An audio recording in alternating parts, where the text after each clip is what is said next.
In this episode of the Power Universe Recap Show, things come out the dark, people lose their lives, and Tommy canceled Christmas in Chicago.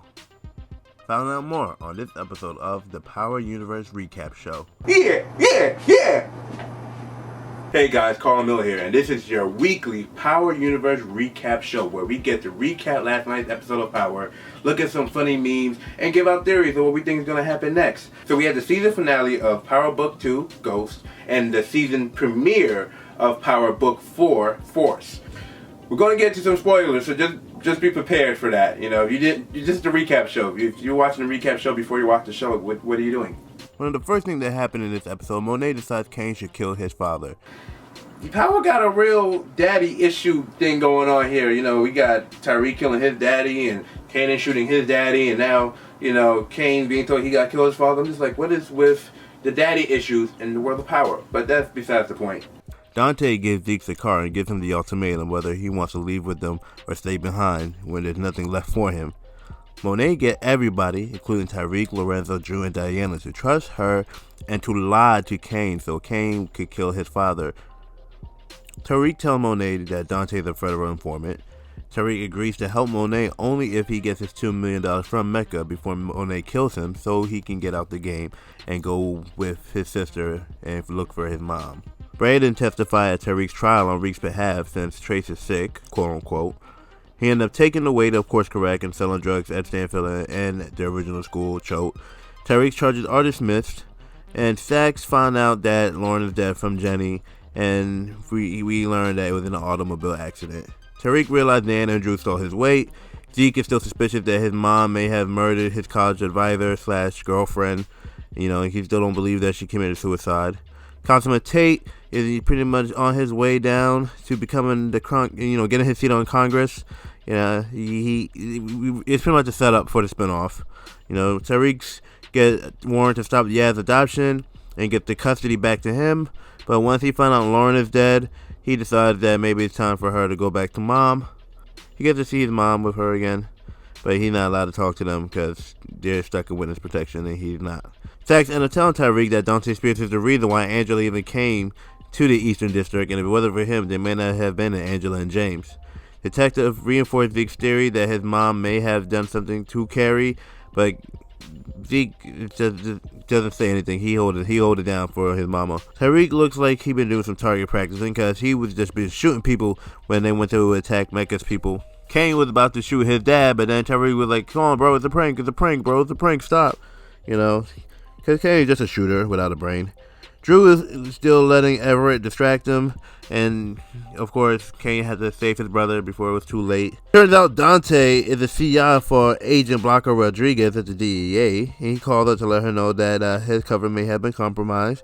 Diana is nosy. You can go into bags when everybody tells her don't go through the bag. She goes through the bag, and she finds out what she's not supposed to find out. You know, and Lorenzo don't trust Monet, you know, and he thinks that she's not going to kill Mecca, so he's thinking to himself, I'm going to do it for her. I don't trust her to do it. She probably going to run off with this man anyway. Turns out, no, she wasn't running off with this man. And turns out he didn't shoot Mecca either. Monet does get to shoot Mecca. Shoot him right in the head. You know, which messed up Tariq so plan on getting his $2 million. So now he's stuck with saying, I got to get back to the streets now. I guess we're still working together. Monet knew that. That's the reason why she get rid of Mecca first. She's like, man, Tariq is the smartest person I got on my team. If I lose Tariq, I lose everything. Tariq wipes the cameras, but you know, Blanca arrived to the penthouse and she's handed an envelope and they're like, oh man, it's grainy, but it's clear as day. It's Tariq in the photo. And she's like, okay, Tariq, we meet again. The Hottest family is cool. They're all happy and whatnot. They got their whole life together. Monet is just like, there's one person missing. And they find out that Mecca is dead on the news in the penthouse. And then Monet gets a call that Zeke is also dead. And that is how Power Book 2 Ghost Season 2 ends.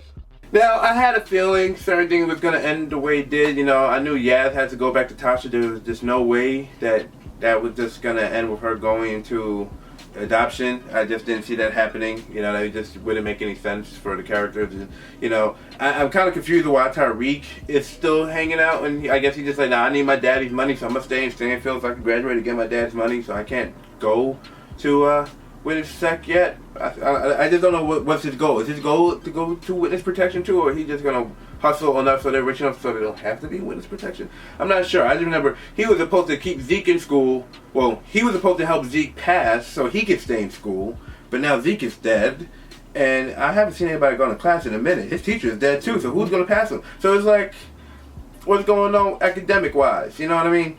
Mecca had to die because he was a snitch. I get that. That's just the rules of the game. But I just didn't understand, you know, whether Mary J wanted to get back with this man or not. You know, did Monet want to get back with this man or not? You know what I mean? Because before her husband came home from jail, she would seem like she was getting cozy with the idea. Like, you know what? Let me get with my baby daddy. We're gonna take my kid. He's gonna go to the NBA. We're gonna move on from certain things. And then he came home from jail, and she was like, ah.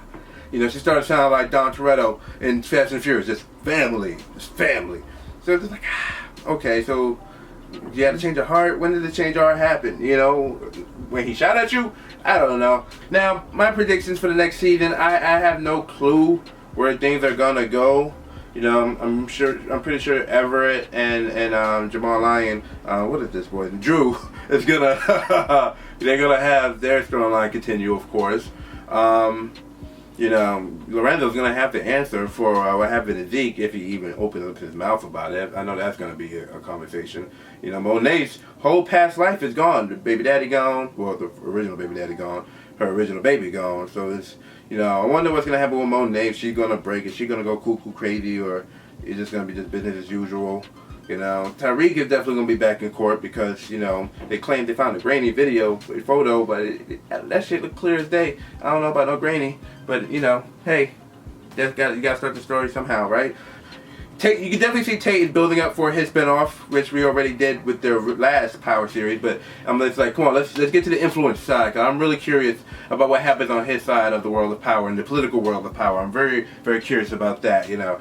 Now, speaking of what else happened, so now we have Tommy's storyline, where Tommy leaves New York and goes to Chicago. Now, he wasn't planning on going to Chicago, but he had a little mental breakdown on the road, and then he ended up on the wrong side of the street. He's like, you know what, I'm on this side anyway, might as well just pull up and see what's over there. And he was like, oh, they got girls in Chicago. Oh, they got drugs in Chicago.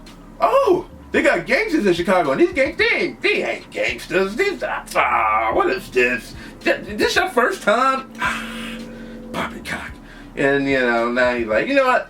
I kind of like Chicago. They got some nice booty in Chicago. You got some drugs in Chicago. Where am I going? Where am I going? I got nowhere else to be. Oh, it turns out I got a brother. I got a family member in Chicago. I might as well stay here now. It's the first episode, though, so it's just like you really can't, you know, judge it based off the first episode. I've come to learn when it comes to the Power spinoffs, you gotta give it to the 4th, 5th episode to really let it sink in. It's not like the first original OG Power season where every episode was just like right out the park, you know, hit you. This one is the spinoffs just been like slow burn because they got to introduce everybody, and especially the difference between Force and the last 2 spinoffs. You know, with Ghost, we had a lot of characters from the OG season that we recognized. With Raising Kanan, you know, we at least had Jukebox and we had Kanan to go, you know, at least grow up with. You know, we know who they are. So, you know, with Force, all we got is Tommy. That's all we got. And they're just throwing new characters at us, like, meet this person, and meet that guy, and meet this girl, and meet this guy, and meet this family member we've never heard of before, but here they are now. Tommy just found out about them too, and it's like, Jesus, there's a lot going on in this episode. But I see what they're setting up. I think it's gonna be mind-blowing. You know, when it starts to really pick up the pace. You know, right now just Tommy showing up and going, yeah, I like what I got here. I'm gonna take it for myself. Thank you very much. You know, that's where it's at right now. And it's, you know, it doesn't really feel like Power, maybe because it's not in New York. You know, it feels like it's its own, like, it feels like they took Tommy and just put him in some new show that's not even in the Power universe, you know. But that could also be a part because most of Power takes place in New York. So, you know, maybe it could be that, you know. So who knows where this could go, how it will go. You know, this is the first Power spinoff that's not centered in New York or anybody from Jamaica, Queens or anything like that. And, you know, being from Southside Jamaica, Queens, that's what my whole draw to this whole series. Let me know in the comments below. Share some of your memes. Hashtag Power Universe Recap Show. DM us, send us pictures, send us your theories, send us your favorite memes. Much love, God bless. See you guys next week.